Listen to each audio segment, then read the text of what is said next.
আপনাদের জন্য একটা আমি সুখবর দিই।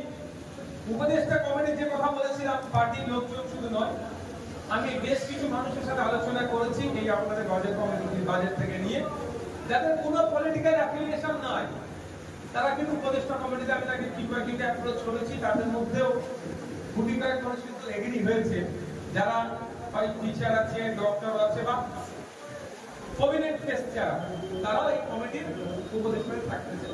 এটা আমাদের জন্য কি বাড়তি পাওনা নয়? কিন্তু তারা ওই খবরদারি করার নামে না খবর হয়ে যায়, সেটাও আমি দেখবো, নিশ্চিন্তে থাকবেন।